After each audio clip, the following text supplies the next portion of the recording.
Every day, something dramatic happens in the Caribbean that affects our lives. We'll give you the details. We'll give you the facts on Caribbean Perspective with Eddie Frederick. Host Eddie Frederick. So glad you can join us. St. Lucia's top cop reaffirms commitment to upgrade the police force.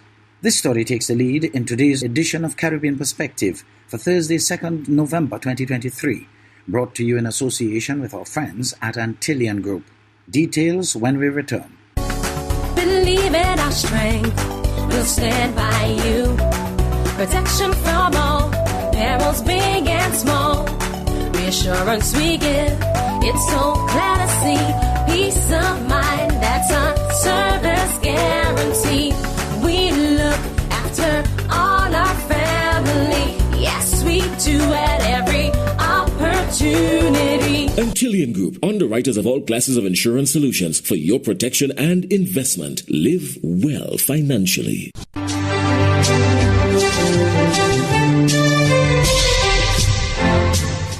Welcome back. The Royal St. Lucia Police Force will invest in new training, equipment and working conditions targeting competency upgrades. Police Commissioner Cruzita Descartes-Pelios says the RSLPF is meeting the challenges head-on with a new $36 million Northern Divisional Headquarters in Gros-Islet on the horizon. Stanley Lucian of HTS News Force reports. The upgrading of the competencies of the men and women of the Royal St. Lucia Police Force is a top priority. That's according to the head of the Royal St. Lucia Police Force, Commissioner Cruzita Descartes-Pelios, who says the reshaping of the force is being undertaken through continual training and the provision of better equipment and improved working conditions. We are determined to make a difference in this country. We are determined to raise the bar. And I encourage the men and women that I work with to be the best that they can be. Top tier police officers to make St. Lucia a better place. The Royal St. Lucia Police Force is under the near constant gaze of the public and the press, with regular and sometimes stinging criticisms leveled against their performances. This in an age in which information can be shared with multiple contacts with the simple touch of the send button. Commissioner Descartes-Pelios says the force is meeting the challenges head on. I met with my officers to ensure and to encourage them to continue working hard with the challenges that we face in making St. Lucia a better place. And of course, we are getting the relevant training, as you heard the Honorable Minister for Home Affairs said, and of course, as you witnessed today, we are getting the tools that we need to perform our duties. Following decades of waiting and moving, the Gros-Islet community will soon have a new police station with the commencement of the construction of the $36 million Northern Divisional Headquarters on the grounds of the old Scouts headquarters at Massad. One in a line of notable investments, the Commissioner says, in the Royal St. Lucia Police Force. Stanley Lucian for the HTS News Force. In other news, Dr. Helen Bhagwan Singh was not only known for being the co-founder and chairwoman of Bhagwan Singh's group of companies in Trinidad and Tobago, but also for her generosity and kindness to various sectors. Hours after news of Dr. Bhagwan Singh's death broke, scores of business groups and relatives paid tribute to her contribution not just to the business landscape, but to society as a whole. As Andrea Perez Sobers of CNC3 tells us in this report, all of her establishments remained closed on Monday in her honor. A strong leader with practical and extraordinary intuition is how Dr. Helen Bhagwan Singh is being described by her daughter and business groups. 83-year-old Bhagwan Singh died early on Monday morning at her Valsain home after ailing for some time.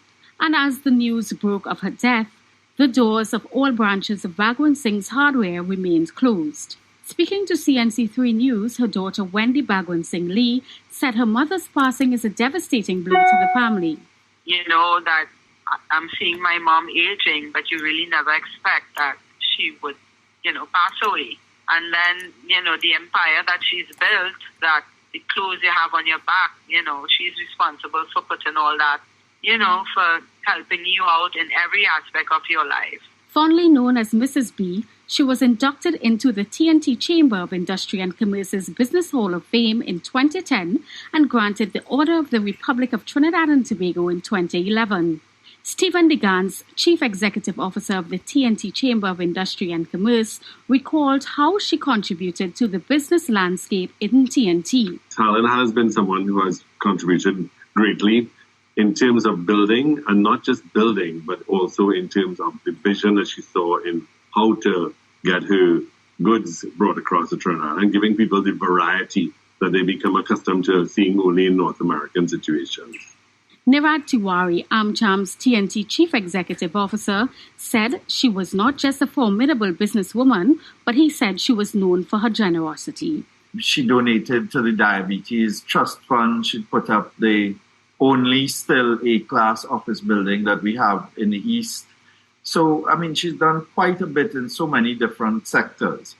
And as I said, that impact, that legacy is very tangible in different ways to different people. Dr. Bhagwan Singh's funeral is expected to be held on Sunday morning at the Tunapuna Presbyterian Church, then to the Waterloo Crematorium. Andrea Perez Sobas, CNC3 News. Bahamas' Minister of Foreign Affairs and Chairman of the Progressive Liberal Party, Fred Mitchell, addresses the chairmanship election in the House of Assembly. More from this ZNS News item. Well, admittedly busy on the political battlefields, Progressive Liberal Party Chairman Fred Mitchell today acknowledged he can't take last. It was a direct hit to retain his chairmanship, a position fiercely contested by former Senator Robin Lyons and senior PLP and the party's rejected candidate for the West Grand Bahama and Bimini constituency, Shane Gibson. Now, who will emerge the winner will all be revealed during the party's national convention next week. Mitchell making it clear, though, that the governing party has no problem with democracy. Quoting Mark Twain, who said, "Reports of my death are greatly exaggerated." And Shakespeare said in Julius Caesar, "What private griefs they have, alas, I know not, but they're wise and honorable, and will no doubt with reasons answer you." So he also says, Mark Antony said later, "Let's slip the dogs of war." I leave it there.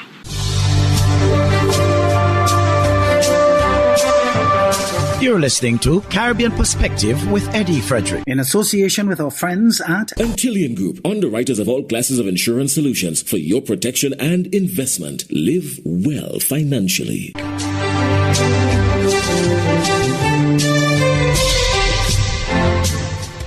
Jamaica's public infrastructure was put to the test by a recent earthquake. Ronaldo Adams of CVM Live has more. Often during natural disasters, water and power supplies are the first to go. In fact, our newsroom has received calls with such complaints. Minister with responsibility for water, Matthew Samuda, says the National Water Commission, NWC, expects some pipe breakage, particularly to the older ones. However, NWC's acting corporate public relations manager, Delano Williams, says no major system damages exist right now. Our team has been dispatched, however, to continue an assessment or to commence an assessment of all our systems, our pipeline network, our infrastructure, pumps as well, and to determine if there is any kind of damage that has not yet manifested itself.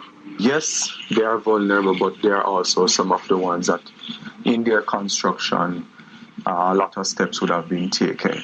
The determining factors would be how close they are, the size of the earthquake, and also the age of that infrastructure. Mayor of Kingston, Delroy Williams, confirms that the municipality has not received any reports of major damage. However, he adds they have commenced removing the large boulders from some roadways. There are major boulders, large boulders on the Dallas Main Road and at Cane River Road. The Dallas Main Road, we were able to make do some clearing so that to allow people from yesterday, motorists to move along that roadway. We had requested Mines and Geology to come in and to do an inspection and assessment of the area. I am aware that they would have gone and have done some early assessment, but there are still some concerns. Mayor Williams is also pleading with residents to desist from manually clearing roadways. Instead, he says they should wait on the relevant authorities to remove the debris. Up to news time, we did not get any updates from the National Works Agency. Ronaldo Adams, CVM News. And now for a regional roundup with Tiana Cole of HGP Nightly News out of Guyana. Police said they have arrested 5 people and freed 13 women from Venezuela and Cuba who had been forced into sex work. The authorities said officers from the Trafficking in Persons Intelligence from the Combating Serious Crime Structure arrested the 5 suspects for human trafficking during a joint operation. They said a foreign national had visited the bikers unit in Paramaribo, indicating to police officers that she had fled from a bar dancing and needed help, and as a result, the TIP was called in and initiated an investigation.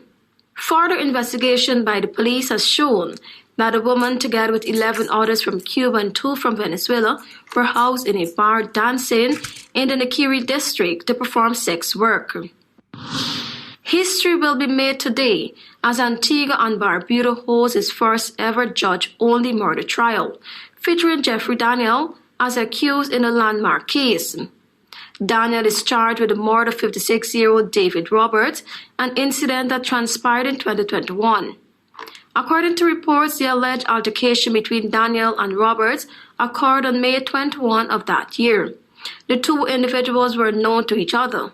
Tragically, Roberts' lifeless body was discovered near his residence, displaying visible injuries.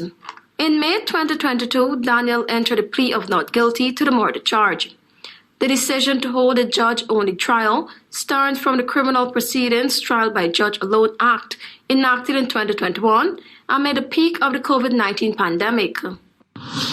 Heads must roll and there must be an immediate investigation into who purchased 20 unusable wooden ladders for the Trinidad and Tobago Fire Service for a whopping $1 million. The ladders are now parked up behind the fire service headquarters because they cannot be mounted on the fire trucks, Leo Ramkissoon, president of the Fire Service Association. In March 2022, a ceremony was held at the Trinidad and Tobago Fire Service headquarters, at which National Security Minister Fitzgerald Hines commissioned 7 utility vehicles and the 20 double extension ladders for the Trinidad and Tobago Fire Service. Those ladders were never used and are said to be lying low behind the Trinidad and Tobago Fire Service headquarters in an open space. He noted that the TTFS stated it was in the process of collating outstanding information on his request, particularly the breakdown of suppliers. The ladders warrant a probe. Among other purchases, he said. I am Tiana Cole.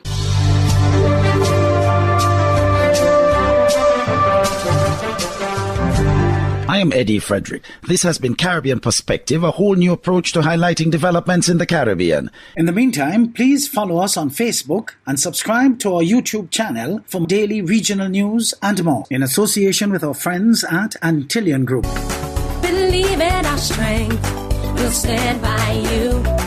Protection from all perils, big and small. Reassurance we give, it's so clear to see. Peace of mind, that's our service guarantee. We look after all our family. Yes, we do at every opportunity. Antillian Group, underwriters of all classes of insurance solutions for your protection and investment. Live well financially.